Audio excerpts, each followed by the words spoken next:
યુદ્ધ એમનું છે તો દુઃખ આપણું કેમ લાગે છે?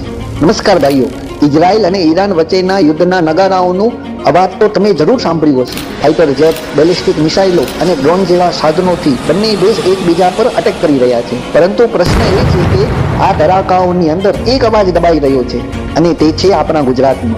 નવાઈની વાત તો ત્યારે લાગે છે જ્યારે આપણા ગુજરાતીઓ આવી ભૂલ કરે છે. કોઈ ઇઝરાયલને સપોર્ટ કરે છે તો કોઈ ઈરાનને સપોર્ટ કરવાનું કહે છે. સોશિયલ મીડિયા ઉપર તો આવા લોકો વચ્ચે ભયંકર યુદ્ધ ચાલુ છે. પરંતુ ભાઈઓ, આપણને પહેલા આપણા દેશને સપોર્ટ કરવાનું હોય, આપણા ગુજરાતનું વિચારવાનું હોય. 3 જાન્યુઆરી 2020નો એ દિવસ જ્યારે અમેરિકાએ ડ્રોન હુમલો કરી ઈરાનના મેજર જનરલ કાસિમ સુલેમાનીને મારી નાખ્યો હતો, ત્યારબાદ બંને દેશો વચ્ચે ખૂબ જ તણાવ વધી ગયું હતું, જેના લીધે ક્રૂડ ઓઇલના ભાવ તરત જ $10 થી $15 પ્રતિ બેરલ વધી ગયા હતા, જેનાથી ગુજરાતના દરેક પેટ્રોલ પંપ ઉપર 6 થી 7 રૂપિયા પ્રતિ લીટરમાં વધારો થયો હતો, જેનાથી ટ્રાન્સપોર્ટ મોંઘું થયું, સામાન મોંઘું થયું અને સામાન્ય જનતાને તકલીફ થવા લાગી. અમેરિકા, રૂસ, ચીન જેવા દેશો તો ઈચ્છે છે કે મિડલ ઈસ્ટમાં હંમેશા તણાવ હોવું જોઈએ, જેનાથી એમનો દબદબો ત્યાં રહે. પરંતુ વારંવાર ગુજરાતના લોકો શું કામ દુઃખી થાય?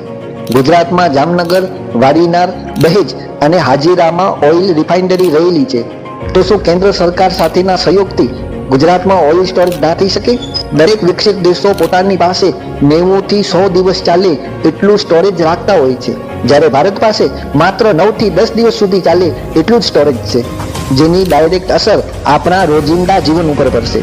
જેમ કે કોઈ કામથી તમે બહાર જવા માટે નીકળશો તો સરકારી બસ, પ્રાઇવેટ ટ્રાવેલ્સ કે પછી કોઈ પ્રાઇવેટ ગાડીને બુક કરશો તો એની ટિકિટ અને ભાડામાં તમને વધારો જોવા મળશે.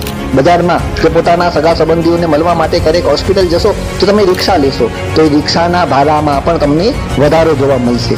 જે મોટી મોટી માર્કેટ છે ત્યાંથી નાના વાહનોમાં શાકભાજી કે ફ્રૂટ્સ લઈને આપણી પાસે વેચવા માટે આવતા હોય, એ પોતાના પેટ્રોલ અને ડીઝલના ભાવને સ્થિર કરવા માટે આપણને ફ્રૂટ્સ તેમજ શાકભાજી મોંઘા ભાવે વેચશે. દરેક નાના મોટા વેપારી કે જેમનો માલ ટ્રાન્સપોર્ટથી આવતું હશે, એ પોતાના નફાને સ્થિર કરવા માટે ભાવ વધારો તો કરશે જ. અને ત્યારબાદ આપણે ઘરે આવીને કહીશું કે મોંઘવારી તો ઘણી વધી ગઈ છે. હજી તો આ નાના ક્ષેત્રે આપણે વાત કરી રહ્યા છીએ, મોટા ક્ષેત્રોમાં વાત કરીએ તો ખર્ચ વધતું જાય અને આપણા ખિસ્સા ખાલી થતા જાય. હવે સમય છે જાગવાનું, સરકારને સવાલ કરવાનો કે ખાલી મોટી મોટી કંપનીઓ વિશે જ વિચારશો કે દેશની સામાન્ય જનતાના ખર્ચ ઉપર પણ તમે ધ્યાન આપશો? યુદ્ધો તો આમ જ ચાલતા રહેશે. આપણે ક્યારે સ્ટોરેજ વધારીશું? અમે કોઈના વિરોધમાં નથી, પરંતુ જ્યારે ભારતના એક મોટા ઉદ્યોગશીલ રાજ્ય ગુજરાતના લોકોને તકલીફ થાય ત્યારે અમે જરૂર અવાજ ઉઠાવીશું. અમે સરકાર સામે નહીં પણ જનતાની સાથે છીએ. અમે વિરોધ નહીં કરીએ પણ જવાબદારી જરૂર યાદ અપાવીશું. ધન્યવાદ.